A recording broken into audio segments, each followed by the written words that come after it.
जय श्री कृष्णा। राधे राधे दोस्तों। तो आशा करती हूँ कि आप सब स्वस्थ होंगे और लड्डू गोपाल की कृपा आप सब पर, आप सबके जीवन और स्वास्थ्य पर बनी होगी। तो दोस्तों, आज आप सबको सुनाने के लिए मेरे पास एक ऐसी सच्ची कहानी है जिसको सुनने के बाद आप बहुत ज़्यादा भावुक हो जाएंगे। वो कहानी जो आपके दिल को छू जाएगी। दोस्तों, भगवान क्या और क्यों करते हैं ये हम इंसान कभी नहीं समझ पाते। हम छोटे छोटे दुख और सुख के लिए भगवान को दोषी बना देते हैं, लेकिन अंत में हमें समझ में आता है कि भगवान ने जो भी किया वो बहुत ही अच्छा किया, और जो भी किया वो हमारे ही प्रारब्ध का फल था। तो दोस्तों, आज ऐसी ही एक सच्ची कथा मैं आप सबको सुनाने जा रही हूँ, जिसमें लड्डू गोपाल ने अपने भक्त के साथ एक दुख भरी लीला की। अपने परम भक्त, जो कि उनकी दिन रात अपने प्राणों से भी ज़्यादा बढ़ के सेवा किया करता था और अपने प्राणों से भी ज़्यादा प्यार किया करता था, उसकी लड्डू गोपाल ने संतान को छीन लिया। वो लड्डू गोपाल की वजह से अपने बेटे से अलग हो गई। तो चलिए हम जानते हैं कि लड्डू गोपाल ने अपने परम भक्त के साथ ऐसा क्यों किया, अपने ही भक्त को लड्डू गोपाल ने दुख क्यों दिया। दोस्तों, ये सच्ची घटना है एक अत्यंत गरीब और दुखियारी महिला शुभावती की। शुभावती जो कि विधवा थी, उसका पति अब इस दुनिया में नहीं था।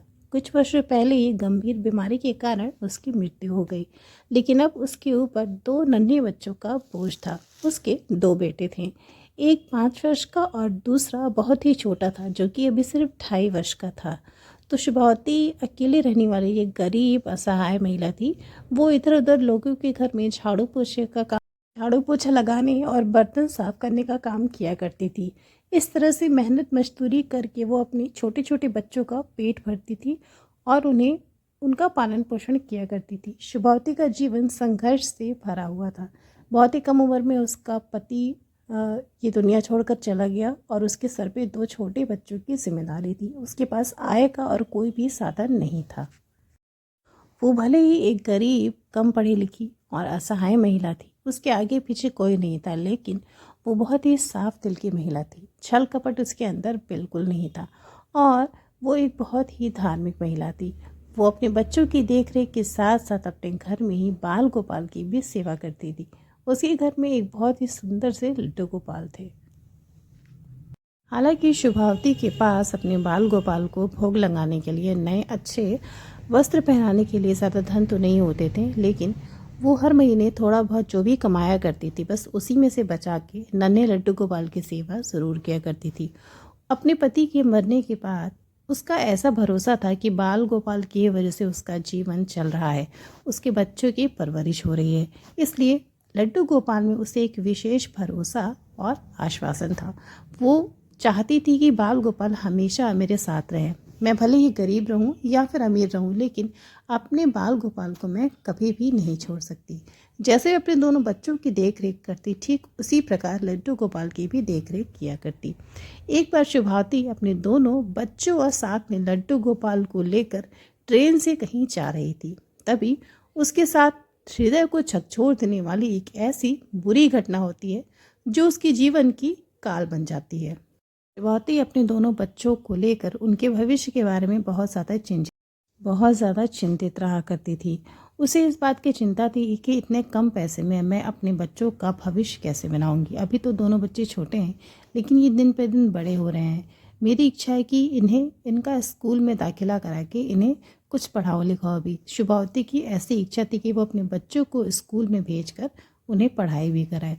तो इसीलिए वो काम की तलाश में अपने दोनों छोटे बच्चों को लेकर ट्रेन से कहीं बाहर जा रही थी, लेकिन दुर्भाग्यवश उस ट्रेन का एक्सीडेंट हो जाता है। जब ट्रेन का एक्सीडेंट होता है तो उसके साथ उसके दोनों बच्चे और साथ में लड्डू गोपाल का विग्रह भी रहता है।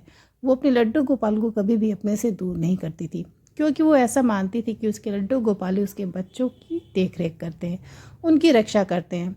ऐसा शुभावती के साथ कई बार हुआ था। उसे ऐसा महसूस हो चुका था कि बहुत बार लड्डू गोपाल ने दुर्घटना को उनके बच्चों पे से टाला है, इसलिए उसका अटूट विश्वास गोपाल जी पर होने की वजह से वो अपने गोपाल जी को हमेशा अपने साथ लेकर चलती थी। तो उस दिन भी, जिस दिन ट्रेन की दुर्घटना होती है, उस दिन भी उसके पास उसके दोनों बच्चे और लड्डू गोपाल, ये तीनों ही रहते हैं।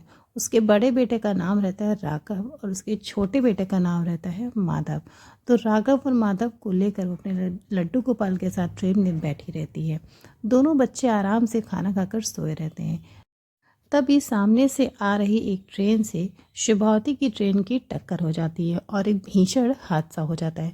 उस हादसे में हज़ारों लोग की मौत हो जाती है। वो बहुत ही दर्दनाक हादसा होता है और उस हादसे में शिभावती का जो छोटा बच्चा रहता है वो उसके पास रहता है, लेकिन उसका बड़ा बच्चा कहीं गुम जाता है। क्योंकि जब एक्सीडेंट होता है, मलबा जब गिरता है, ट्रेन का बहुत सारा डिब्बा टूट जाता है, सब इधर उधर हो जाता है, सबके लगेज गिर जाते हैं। तो जो उसका बड़ा बेटा रहता है वो उसका हाथ उससे छूट जाता है और वो कहीं और रोते हुए चला जाता है। वो भी अपनी माँ को ढूंढता रहता है और शिभावती भी उसे ढूंढती रहती है।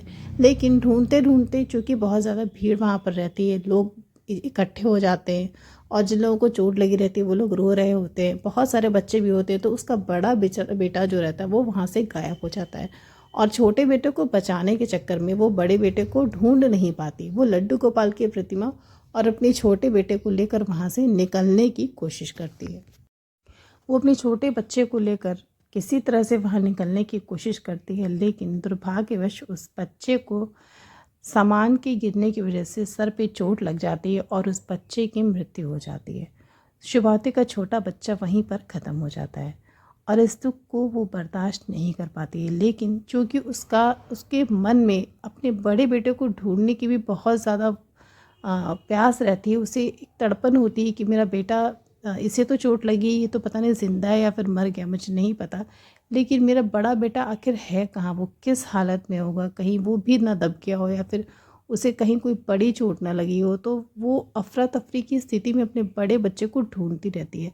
अपने छोटे बच्चे की लाश और लड्डू गोपाल के विग्रह को लेकर वो पागलों की तरह उस स्थल पर जहाँ पर दुर्घटना हुई रहती वहाँ पर अपने लड़के को, अपने बच्चे को ढूंढती रहती है। सुबह से शाम हो जाती है, 2-3 दिन तक वो वहीं पर अपने बड़े बेटे को ढूंढती है। वो स्टेशन पर कंप्लेन भी करती है, वहाँ से अनाउंसमेंट भी कराई जाती है, लेकिन दुर्भाग्यवश 1 महीना बीत जाता है, उसका बड़ा बेटा नहीं मिलता है। वो एक ज़िंदा लाश की तरह हो जाती है, क्योंकि उसका इस दुनिया में और कोई भी नहीं था, ना तो उसका पति था, ना ही उसका कोई सगा संबंधी था।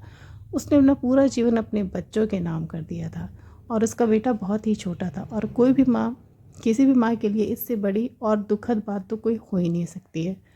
तो फिर किसी तरह से वो अपने छोटे बेटे का अंतिम संस्कार करके फिर वापस से अपनी दुनिया को पहले की तरह करने में लग जाती है। लेकिन उसे एक बहुत बड़ा सदमा लगा होता है, क्योंकि पहले तो उसका पति चला गया अचानक से गंभीर बीमारी की वजह से। किसी तरह से वो अपने नन्हे बच्चों को पाल रही थी जो उसके जिगर के टुकड़े थे, लेकिन भगवान ने, लड्डू गोपाल ने उसके ऊपर कैसे विपत्ति डाली। भगवान ने कभी ये भी नहीं सोचा कि ये मेरे भक्त है और उसके साथ मैं ऐसा कैसे कर सकता हूँ। उस भक्त को इतनी बड़ी पीड़ा, इतना ऐसा दुख जिससे किसी भी इंसान का कलेजा फट जाए, वो सह ना पाए, इतना बड़ा दुख उसे मिलता है कि वो पूरी तरह से सामान्य नहीं हो पाती है। उसे सदमा लग जाता है और वो महीनों तक, सालों तक बहुत ही बुरी स्थिति में रहती है। उस दौरान वो लड्डू गोपाल को अपना बेटा मानने लगती है। वही बेटा जो उसे छोड़कर चला जाता है, जो गायब हो जाता है, जो नहीं मिलता है। क्योंकि छोटा वाला जो बच्चा था, माधव जो था, वो जानती थी कि वो अब इस दुनिया में नहीं है, लेकिन बड़ा बेटा राघव, उसे पता था कि वो ज़िंदा है, लेकिन वो कहाँ है ये उसे नहीं पता था। तो लड्डू गोपाल का नाम वो राघव रख देती है। वो अपने लड्डू गोपाल में अपने बेटे को देखने लगती है और रात दिन जिस तरह से वो अपने बड़े बेटे के साथ रहती थी, ठीक वैसे ही वो लड्डू गोपाल के साथ रहने लगती है। काफ़ी दिन बीत जाते हैं, साल बीत जाते हैं। वो किसी तरह मेहनत मजदूरी करके अपना पेट पालती है। अब उसके लिए जीवन बोझ होने लगता है। फिर अचानक से एक दिन जब वो अपने घर पर बैठी रहती है, खाना बनाती रहती है लड्डू गोपाल के लिए, तब तक उसकी झोपड़ी पर, उसके दरवाजे पर कोई खटखटाता है। वो उठकर जाकर दरवाज़ा खोलने के लिए उठती है, सोचती है कि मेरे घर कौन आया होगा, मुझे तो कोई जानता भी नहीं, ना ही मेरा कोई रिश्तेदार या कोई परिचित है। तो वो जाकर दरवाज़ा खोलती है तो पता चलता है कि उसके गांव का कोई ज़मींदार है। उसे वो पहचानती नहीं है, तो वो पूछती है कि भैया आप कौन हो, मैंने आपको नहीं पहचाना। तो वो ज़मींदार जो रहता है वो उससे कहता है कि मैं इस गांव का रहने वाला हूँ, मैं ज़मींदार हूँ और तुम्हारे पति ने मुझसे 5 लाख रुपए उधार लिए थे अपनी एक ज़मीन के बदले, अपने एक खेत के बदले तुम्हारे पति ने मुझसे 5 लाख रुपए का ऋण लिया था। तो शुभावती को उस ऋण के बारे में, उस कर्जे के बारे में कुछ भी जानकारी नहीं थी। वो कहती है कि भाई मुझे इस बारे में कुछ भी पता नहीं। वो जो ज़मींदार रहता है वो उसे उसके पुराने कागज़ दिखाता है, जो उसका पति उससे कर्जा लिया रहता है उसके कागजात उसे दिखाता है। उसमें उसके पति की फ़ोटो लगी रहती है, जो भी आपस में लेन देन हुआ था उसका लिखित सबूत रहता है, और साथ में उसके पति के अंगूठे का निशान रहता है। और वो निशान शुभावती पहचान लेती है। उसे उस सेठ की बात पर, उस ज़मींदार की बात पर भरोसा हो जाता है कि हाँ, लग रहा है मेरे पति ने ज़मीन को, खेत को गिरवी रखा था। तो वो ज़मींदार उससे कहता है कि मुझे मेरे 5 लाख रुपए ब्याज के साथ वापस चाहिए। शुभावती अपनी स्थिति के बारे में उस ज़मींदार को बताती है कि देखिए, अभी आपके पैसे चुका पाना मेरे लिए बिल्कुल भी संभव नहीं है, क्योंकि मैं भी बहुत ज़्यादा परेशान हूँ, दुखी हूँ, मेरे पास आय का कोई भी साधन नहीं है, और मैं अभी सदमे में हूँ क्योंकि मेरे दोनों बच्चे अब इस दुनिया में नहीं हैं, मैं बिल्कुल ही अकेली हूँ। तो उसका जो ज़मींदार रहता है वो उससे कहता है कि देखो, अगर तुम मुझे वो पैसे एक बार में नहीं चुका सकती तो तुम मेरे फैक्ट्री में, मेरे घर में काम कर सकती हो, तुम धीरे धीरे काम करके इस पैसे को चुका सकती हो। शुभावती उससे कहती है कि ठीक है, मैं आपको बताऊंगी, जो भी मुझे ठीक लगे वो मैं आपको बताऊंगी। उसके जाने के बाद शुभावती ये सोचने लगती है कि अगर मैं उस खेत को नहीं छुड़ा पाती हूँ तो मेरा सब कुछ ख़त्म हो जाएगा। वैसे भी मेरे पास एक फूटी कौड़ी भी नहीं है, और ना ही इस वक्त मेरे पास कोई मेहनत मजदूरी का काम है जिसे करके मैं अपना गुजारा कर सकूँ, 2 वक्त की रोटी की व्यवस्था कर सकूँ। तो अगर मुझे उस कर्ज़ को चुकाना है तो मुझे ज़मींदार के घर, सेठ के घर काम मजदूरी करनी ही पड़ेगी। और अगर मेरा खेत चला गया, मेरी संपत्ति चली गई, तो मेरे पास इतने पैसे भी नहीं रहेंगे कि मैं अपने बड़े बेटे राघव को ढूंढ सकूं, और राघव को मुझे हर हाल में ढूंढना ही ढूंढना है। शुभावती को कहीं ना कहीं ये बात पता थी कि राघव जिंदा है, वो मरा नहीं है, क्योंकि उसका हाथ छूट गया था और अफरा तफरी की हालत में वो इधर उधर कहीं भाग गया था, जिसे वो ढूंढ नहीं पाई। शुभावती अगले दिन उस ज़मींदार के घर जाती है और कहती है कि मैं आपके घर मजदूरी करने के लिए तैयार हूँ। वो सेठ शुभावती से कहता है कि ठीक है, तुम कल से ही आकर मेरे घर काम करो, और मैं तुम्हारे बेटे को ढूंढने में तुम्हारी मदद करूँगा। तुम्हें जो भी ज़रूरत होगी, जिस भी तरह की सहायता की ज़रूरत होगी, अपने बेटे को ढूंढने में मैं तुम्हारी मदद करूँगा। इसलिए अपने आप को अकेला मत समझो, मैं तुम्हारे साथ हूँ। मुझसे जितना मन पड़ेगा तुम्हारे बेटे को ढूंढने में मैं तुम्हारी सहायता करूँगा।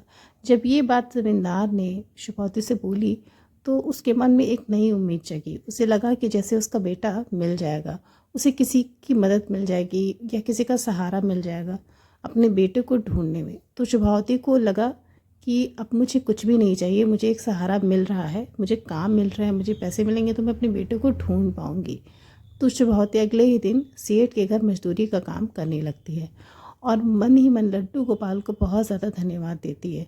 वो कहती है अपने बाल गोपाल से कि बाल गोपाल, मेरे साथ जो होना था वो तो हो गया, लेकिन ये काम दिलाकर आपने मुझ पर बहुत कृपा की है। वो रोज़ अपने लड्डू गोपाल को अपने साथ लेकर मजदूरी करने सेठ के घर जाने लगती है, और रोज़ उसके मन में एक नई आस जगती है कि शायद आज सेठ जी जो हैं वो मेरे बेटे को ढूंढने में मेरी मदद करेंगे। बहुत महीने बीत जाते हैं उसे काम करते हुए वहाँ। फिर उसके मन में एक सवाल आता है कि अभी तक सेठ जी ने मुझे मेरे बेटे के बारे में कुछ भी नहीं बताया, ना ही मुझसे कुछ कहा कि यहाँ पे जाकर ढूंढो या फिर मैं ढूंढवाऊँगा। तो वो सेठ से बात करती है, कहती है कि सेठ जी, और आपने बोला था कि आप मेरे बेटे को ढूंढने में मेरी मदद करेंगे, तो आप मेरी मदद करिए, क्योंकि मैं बहुत तड़प रही हूँ अपने बेटे के लिए। न जाने मेरा बेटा किस हालत में होगा, वो बहुत दिनों से भूखा होगा, कैसा होगा, उसे खाना मिला होगा, उसे चोट लगी होगी, कौन उसे देख रहा होगा, वो किस स्थिति में होगा मुझे नहीं पता, और मुझे हर हाल में अपने बेटे को ढूंढना है। वो सेठ जो होता है, ज़मींदार जो होता है, वो शुभावती को समझाता है कि देखो, तुम परेशान मत हो, तुम्हारा बेटा जहाँ भी होगा लड्डू गोपाल की कृपा से बिल्कुल सुरक्षित होगा, और तुम लड्डू गोपाल की इतनी सेवा करती हो तो तुम्हारे बेटे को कैसे कुछ भी हो सकता है। वो जहाँ भी होगा बिल्कुल सुरक्षित होगा और खुश होगा, स्वस्थ होगा। सेठ की ये सारी बातें सुनकर शुभावती का कलेजा पिघल जाता है। वो लड्डू गोपाल की तरफ देखने लगती है और लड्डू गोपाल से कहती है कि लड्डू गोपाल, शायद सेठ जी सही कहते हैं, मेरा राघव बिल्कुल ठीक होगा, जहाँ भी होगा मेरी दुआ उसके साथ है, वो बिल्कुल स्वस्थ होगा। ये सोचकर वो एक नई उम्मीद के साथ रोज़ सेठ के घर काम करने के लिए जाने लगती हैं। इसी तरह से सालों बीत जाते हैं, 15 साल 20 साल बीत जाते हैं। ना तो शुभावती का कर्जा ख़त्म होता है और ना ही उसका बेटा वापस उसे मिलता है। बीतते बीतते जब 16-17 साल हो जाते हैं, वो सेठ जी से पूछती है कि सेठ जी, 16 वर्ष हो गए, 16 साल हो गए, लेकिन मेरा बेटा आज तक मेरे पास नहीं आया। मैं तो उसे ढूंढती रह गई। आपने भी बोला था कि मैं तुम्हारे बेटे को ढूंढवाऊंगा, लेकिन आपने अभी तक कोई भी मदद नहीं की। और अगर आप मदद नहीं कर सकते तो मेरा खेत मुझे दे दीजिए, मैं उसे बेच कर अपने बेटे को ढूंढूंगी, क्योंकि मेरे शरीर में अब इतनी ताकत नहीं है कि मैं और आपके घर मजदूरी कर सकूं। मैं अब बुढ़ी हो चुकी हूँ। मेरे दिल में बहुत दुख है और मेरे शरीर में इतनी ताकत नहीं है कि मैं इतना मज़दूरों वाला काम कर सकूं। तो सेठ जो होता है वो शुभावती को डांटता है, समझाता है कि कौन सा खेत तेरा, कोई भी खेत मेरे पास नहीं है। ना तूने अभी तक अपने पति वाला कर्जा चुकाया है और ना ही तू अपने खेत को कभी भी मुझसे छुड़ा पाएगी। 5 लाख रुपए अभी तक तूने नहीं लिए तो आगे क्या। देखिए, अब तो तेरे शरीर में ऐसी इतनी ताकत भी नहीं है कि तू मजदूरी करके उसे चुका सके। तो शुभावती कहती है कि शुभावती को समझ में आ जाता है कि शायद सेठ अब मेरी कोई भी मदद करने वाला नहीं है, अब मुझे ही कुछ करना पड़ेगा। वो सेठ के पैरों पर गिर जाती है और उसके सामने गिड़गिड़ाने लगती है, बहुत रोती है। कहती है कि सेठ जी, मुझसे ये दुख अब और सहन नहीं होता। मैंने बहुत वर्षों तक प्रतीक्षा की कि आप मेरे बेटों को ढूंढेंगे। मैं ढूंढ ढूंढ कर थक गई। मैं एक औरत हूँ, मुझ में इतनी सामर्थ्य नहीं है कि मैं अकेले इतनी बड़ी दुनिया में अपने बेटे को ढूंढ पाऊँ। पता नहीं वो ज़िंदा भी है या फिर मर गया। एक बेटा तो मुझे छोड़कर चला गया, बड़ा बेटा न जाने कहाँ है, किस हाल में है। क्या आपको इस माँ पर तरस नहीं आता? आपकी भी तो माँ होगी, आपके घर में भी औरतें होंगी। क्या आपको मेरी स्थिति पर तरस नहीं आता? सेठ उससे कहता है कि मुझे तुम्हारी स्थिति से कोई भी मतलब नहीं है। मुझे अपने कर्जे को वापस लेना है जिसे तुम चुका नहीं पा रही हो।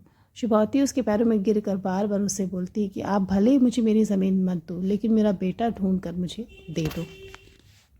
सेठ कहता है कि ना तो मैं तुम्हारे बेटे को ढूंढ सकता हूँ, तुम उसे मरा हुआ मान लो। सेठ उससे कहता है कि तुम्हारा बेटा अब मर चुका है, वो इस दुनिया में नहीं है, और जहाँ भी होगा मुझे नहीं पता, मैं उसे नहीं ढूंढ सकता हूँ। इतनी बड़ी दुनिया में एक बच्चे को, एक लड़के को ढूंढना ये कोई आसान बात नहीं है। हो सकता है तुम्हारा बेटा भी इस दुनिया में ना हो, तुम उसे भूल जाओ। और रही बात खेत की, तो वो खेत तो उसी दिन मेरे हो गए थे जिस दिन तुम्हारा पति मेरे से 5 लाख रुपए लेकर गया था। तुम यही समझ लो कि तुम्हारा खेत अब ख़त्म हो चुका है, वो मेरे हाथ में आ चुका है। कल से तुम्हें काम पे आने की कोई ज़रूरत नहीं है। सेठ शुभावती को काम पे आने से मना कर देता है। ये सुनकर शुभावती के पैरों तले ज़मीन खिसक जाती है। उसे लगता है कि अब मुझे जीना नहीं है, अब मुझे जीकर कोई फ़ायदा नहीं है, मेरे जीने का अब कोई भी मतलब नहीं है। वो बेहोश होकर वहीं पर गिर जाती है और उसके साथ उसके लड्डू गोपाल वहीं पर पड़े रहते हैं। थोड़ी देर के बाद जब गांव के लोग देखते हैं कि शुभावती वहाँ पर बेहोश होकर गिरी पड़ी है, तो आकर उसे उठाते हैं, उसके चेहरे पर पानी के छींटे मारते हैं, उसे होश आता है। फिर उसे उसके घर लेकर जाते हैं। घर जाने पर पता चलता है कि शुभावती अब किसी को पहचान ही नहीं रही। वो अपने गांव के लोगों को भी नहीं पहचान रही थी। उसे अपने बेटे को खोने का इतना बड़ा सदमा लगता है कि वो अपनी याददाश्त खो बैठती है और किसी को भी नहीं पहचानती। उसे ये तक भी पता नहीं था कि मैं कहाँ हूँ और मैं यहाँ पर क्यों हूँ, मैं किसके साथ हूँ। वो उसके साथ जो भी हादसा हुआ था, उसके जो भी बच्चे थे या पति थे, वो सब कुछ उसे कुछ भी याद नहीं था। अपने बीते हुए जीवन के बारे में उसे कुछ भी नहीं याद था। लड्डू गोपाल को भी वो नहीं पहचान रही थी। वो उसे एक सामान्य सा खिलौना या मूर्ति समझ रही थी। गांव के लोग पागल समझकर उसे उसके घर पे छोड़ दिए। वो बहुत दिनों तक अपने घर में, अपनी झोपड़ी में पड़ी रहती है। ना तो वो कुछ खाती है ना पीती है। कई महीनों तक बिना नहाए, बिना खाए, बिना कुछ खाए पिए और बिना किसी से बात किए अचेत अवस्था में वो एक स्थान पर पड़ी रहती। वो पूरी तरह से पागल हो चुकी रहती है। गांव के लोग, अगल बगल के लोग उसे खिलाने की कोशिश करते हैं, लेकिन वो किसी की भी बात पर नाराज़ होने लगती है और झगड़ा करके उसे भगा देती है। तभी उसके गांव में डॉक्टरों की एक टीम आती है जो कि गांव के लोगों के लिए बीमारी से संबंधित जागरूकता के लिए आई होती है और वहाँ गांव के जो भी लोग रहते हैं उन लोगों को तरह तरह के बीमारी के बारे में बताते हैं और उससे बचने के बारे में बताते हैं। और उसी समय शुभावती भी उस टीम की नज़र में आती है। शुभावती के बगल में रहने वाली एक महिला, जिससे पहले शुभावती की थोड़ी बहुत दोस्ती थी, वो अक्सर शुभावती की मदद करती है। हालांकि शुभावती उसे बिल्कुल भी नहीं पहचानती, लेकिन उसकी जो दोस्त रहती है उसका नाम रहता है कंचन। कंचन को शुभावती के ऊपर हमेशा तरस आता है और डॉक्टरों की जो टीम आती है उन्हें दिखाने के लिए शुभावती को वो डॉक्टरों के पास ले जाती है। उन डॉक्टरों में से एक ऐसा डॉक्टर मिलता है जो कि दिमाग का डॉक्टर रहता है, या फिर कह सकते हो पागलों का डॉक्टर रहता है। वो डॉक्टर शुभावती को देखता है, पूरी अच्छी तरह से उसे एग्ज़ामिन करता है, उसका निरीक्षण करता है, उसके बहुत सारे टेस्ट कराए जाते हैं। तो पता चलता है कि सदमे की वजह से शुभावती की याददाश्त अब चली गई है। उसके साथ जो हादसा हुआ, जो दुर्घटना हुई, जो दुख उसे मिला, उसने जो खोया, उसकी वजह से उसका दिमाग अब इस काबिल नहीं कि वो कुछ सोचने समझने की क्षमता रख सके। वो डॉक्टर कहता है कि आप शुभावती को शहर के हॉस्पिटल में भर्ती करने की तैयारी करिए और उस हॉस्पिटल में मैं इन्हें भर्ती करूँगा और 2 महीने तक इनका इलाज चलेगा। 2 महीने बाद मैं गारंटी देता हूँ कि ये पूरी तरह से ठीक हो जाएंगी, स्वस्थ हो जाएंगी और इनकी स्मृति जो वो पहले की तरफ वापस आ जाएगी। वो दिमाग का एक बहुत ही अच्छा डॉक्टर था। तो शुभावती की जो सहेली रहती है कंचन, वो उसे लेकर शहर जाती है। वहाँ पर शुभावती को हॉस्पिटल में एडमिट किया जाता है और 2 महीने तक वहाँ पर उसका इलाज चलता है। और 2 महीने के बाद शुभावती की ज़िंदगी में एक बहुत बड़ा चमत्कार होता है। शुभावती पूरी तरह से ठीक हो जाती है, उसकी मानसिक अवस्था बहुत अच्छी हो जाती है और पहले की तरह उसकी स्मृति वापस आ जाती है, उसकी याददाश्त वापस आ जाती है। होश में आने के बाद उसे धीरे धीरे सब कुछ याद आने लगता है। तभी थोड़ी देर के बाद डॉक्टर उसे चेक करने के लिए राउंड पर आते हैं। जब डॉक्टर उसे चेक करते हैं तो एक बहुत ही बड़ी अचंभित करने वाली घटना शुभावती के साथ होती है। शुभावती को जब डॉक्टर चेक कर रहे थे तो शुभावती ने डॉक्टर के हाथ पर देखा। उसके हाथ पर एक गोदना का निशान रहता है और वो वही निशान रहता है जो उसने अपने बड़े बेटे राघव के हाथ में बचपन में खुदवाया था। बहुत पुरानी बात थी, शुभावती का जब बड़ा बेटा राघव उसके पास था तो वो दोनों बच्चों को लेकर मेले में गई थी और उस मेले में उसका बड़ा बेटा अपने हाथ पर गोदना गुदवाने की ज़िद करने लगा। तभी शुभावती ने उसे समझाया कि बेटा, इससे बहुत दर्द होता है, लेकिन उसका बेटा राघव नहीं माना। उसने अपने बेटे की ज़िद पूरी करने के लिए उसके हाथ पर गोदने से माँ लिखवा दिया और वही माँ का निशान वही माँ का निशान शुभावती ने डॉक्टर के हाथ पर देखा जब वो उसे चेक कर रहे थे। शुभावती ने जब उसके हाथ पर माँ लिखा हुआ देखा तो तुरंत उसे उसकी पुरानी वही स्मृति याद आ गई जब उसने अपने बड़े बेटे के हाथ पर गोदना से माँ लिखवाया था। और शुभावती तुरंत उसका हाथ और डॉक्टर को पहचान लेती है। वो तुरंत हाथ से अपनी नज़र हटाकर डॉक्टर के चेहरे पर अपनी नज़र टिका लेती है और उस डॉक्टर के चेहरे में उसे हूबहू अपना बड़ा बेटा राघव नज़र आता है, क्योंकि राघव अब बहुत बड़ा हो चुका था और वो डॉक्टर बन गया था, इसलिए शुभावती उसे नहीं पहचान पाती है। जी हाँ दोस्तों, वो डॉक्टर कोई और नहीं, शुभावती का बड़ा बेटा राघव रहता है। उसे पहचानने और देखने के बाद शुभावती फूट फूट कर रोने लगती है और डॉक्टर से लिपट जाती है। डॉक्टर बहुत ज़्यादा घबरा जाता है, आश्चर्यचकित हो जाता है कि शुभावती ऐसा क्यों कर रही है। वो सोचता है कि ये बहुत ज़्यादा भावुक हो गई हैं, क्योंकि इनकी तबीयत अब पहले से बहुत अच्छी हो गई है और इन्हें सब कुछ याद हो गया है, इसलिए भावुकता के कारण ये मरीज ऐसा कर रही है मेरे साथ। राघव जो डॉक्टर होता है वो उसे बहुत समझाता है कि शुभावती जी, आप ऐसा ना करें और आप पूरी तरह से ठीक हो गई हैं और भी ठीक हो जाएंगी। लेकिन शुभावती के आंखों में तो खुशी के आंसू थे। वो अपने बेटे को पहचान लेती है जो बरसों ट्रेन की एक दुर्घटना के समय उससे बिछड़ जाता है। शुभावती उस वक्त तो कुछ भी नहीं बोलती। डॉक्टर उसे देखकर अपने घर चले जाते हैं और शुभावती ठीक होने के बाद वापस अपने घर चली आती है। शुभावती इस घटना के बारे में अपनी सहेली कंचन को बताती है। कंचन ने उससे कहा कि तो तुमने राघव से उसे क्यों नहीं याद दिलाई कि वो तुम्हारा बेटा है और तुम उसकी माँ हो। शुभावती कहती है कि मैं उसे वो पुरानी बात बताना नहीं चाहती थी, क्योंकि वो मुझे नहीं पहचान रहा था। अगर उस समय उसने बोल दिया होता कि मैं आपको नहीं पहचान रहा हूँ या फिर आप मेरी माँ नहीं है, तो मैं क्या करती। लेकिन अब मेरा जी बहुत ज़्यादा छटपटा रहा है, मुझे अपने बेटे के पास जाना है, मुझे उसे वापस अपने घर ले आना है, लेकिन मैं उसे कैसे बताऊँ, उसे कैसे समझाऊँ। आखिर वो किसके पास रहा होगा, उसके माँ बाप कौन होंगे, उसे किसने पाला होगा। तभी कंचन के दिमाग में एक बात आती है। कंचन उसे याद दिलाती है कि जब मेले में उसके हाथ पर तुमने गोदना से माँ लिखवाया था तो उसी समय एक फ़ोटो भी खिंचवाई थी। शुभावती को ढूंढने पर वो फ़ोटो मिल जाती है। बस फिर क्या था, कंचन और शुभावती अपने बेटे राघव को ढूंढने शहर फिर से चले जाते हैं।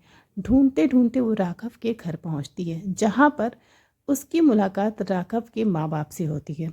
जी हाँ दोस्तों, वही माँ बाप जिसने राघव को उस दुर्घटना वाली जगह से गोद लिया था। शुभावती उनको सारी घटना के बारे में बताती है, यहाँ तक कि वो फ़ोटो भी दिखाती है। राघव के दूसरे माँ बाप को सारी बात समझ में आ जाती है और उन्हें भरोसा भी हो जाता है कि शुभावती उनकी ही माँ है। तभी राघव भी घर पर पहुँच जाता है और अपनी माँ से, शुभावती से मिलता है। वो सब कुछ जानने के बाद, याद करने के बाद अपनी असली माँ से लिपट कर बहुत रोता है और उनसे बहुत माफ़ी मांगता है। वो कहता है कि माँ, मेरे बिना तुमने इतने साल कठिनाइयों में, दुख में, विपत्तियों में कैसे बिताया, तुम मुझे ढूंढी क्यों नहीं। शुभावती का कलेजा उस समय हाथों में आ गया और वो भरी आंखों से अपने बेटे को समझाती है कि बेटा, मेरे नसीब में तुमसे दूर रहना लिखा था। तुम्हारा छोटा भाई माधव अब इस दुनिया में नहीं रहा और मैंने तुम्हारे याद में, तुम्हारे बिना अपना पूरा जीवन काट दिया, लेकिन फिर भी तुम मुझे नहीं मिले। तभी शुभावती राघव को लड्डू गोपाल की वही विग्रह, वही प्रतिमा दिखाती है और जैसे ही राघव लड्डू गोपाल की प्रतिमा को देखता है, उसे सब कुछ याद आ जाता है। उसे अपनी वही माँ शुभावती याद आ जाती है। उसे सब कुछ याद आ जाता है कि ट्रेन में कैसे दुर्घटना हुई थी वो, और वो कैसे अपनी माँ से बिछड़ा था। लड्डू गोपाल को देखने के बाद राघव सब कुछ समझ जाता है और अपनी माँ से लिपट कर बहुत रोता है, बहुत रोता है। शुभावती अपनी सीने से लगाकर अपने वापस मिले बेटे से रोते हुए कहती है कि बेटा, मैं तो बहुत दुखी थी कि तुम मुझसे दूर हो, मुझसे बिछड़ गए हो, लेकिन आज मुझे अपने लड्डू गोपाल की हुई उस लीला पर बहुत खुशी है, बहुत गर्व है। मुझे पता था कि मेरे साथ कुछ अच्छा ही होगा और अगर उस दिन मेरा हाथ तुम्हारे हाथ से छूटा ना होता तो शायद आज तुम अपनी ज़िंदगी में इतने काबिल ना होते। मेरी इतनी सामर्थ्य नहीं थी कि तुम्हें पढ़ा पाऊँ, मेरी सामर्थ्य तो तुम्हारा पेट भरने की भी नहीं थी। वो तो इन लोग की मेहरबानी है और भगवान की कृपा है कि तुम्हें पढ़ा लिखा कर डॉक्टर बना दिया। अगर आज तुम मेरे पास होते तो गरीबी से जूझ रहे होते। राघव अपनी माँ शुभावती की ये बात सुनकर उसे डांटता है कि नहीं माँ, तुम गलत कह रही हो, तुम मेरी माँ हो, तुम जैसी भी हो मेरी अपनी हो और अब मेरा फ़र्ज़ है कि तुम्हारी जिम्मेदारी मैं खुद लूँगा। भगवान ने अब तक जितने दिन मुझे तुमसे दूर रखा, लेकिन अब मैं एक भी क्षण अपनी माँ से दूर नहीं रह सकता। ये कहकर राघव अपनी माँ को सीने से लगा लेता है। शुभावती के हाथ में लड्डू गोपाल की प्रतिमा होती है और वो राघव के सीने से चिपटी रहती है। शुभावती को सारी घटनाएं फिर से याद आने लगती हैं और वो अपने बेटे के सीने से लगकर बहुत रोती है। अपने लड्डू गोपाल का बहुत धन्यवाद करती है कि उसका बेटा आज डॉक्टर बन गया है। भले ही वो इतने सालों तक उससे बिछड़ के रही, उसे देख नहीं पाई, उसे अपने हाथों से खाना बनाकर नहीं खिला पाई, उसकी सेवा नहीं कर पाई, लेकिन आज उसका बेटा एक ऐसे ओहदे पर है जिसे वो कभी भी नहीं पहुंचा सकती थी।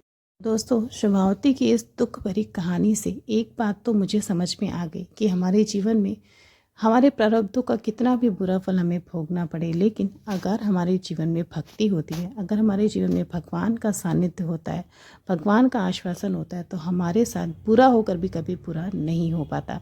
तो आपको अगर दुखियारी शुभावती की और लड्डू गोपाल की ये कहानी थोड़ी सी भी अच्छी लगी हो तो इसे लाइक करके अपने दोस्तों के साथ शेयर ज़रूर करिएगा और मेरे चैनल कृष्ण प्रेम रस को ज़रूर सब्सक्राइब करिएगा। राधे राधे।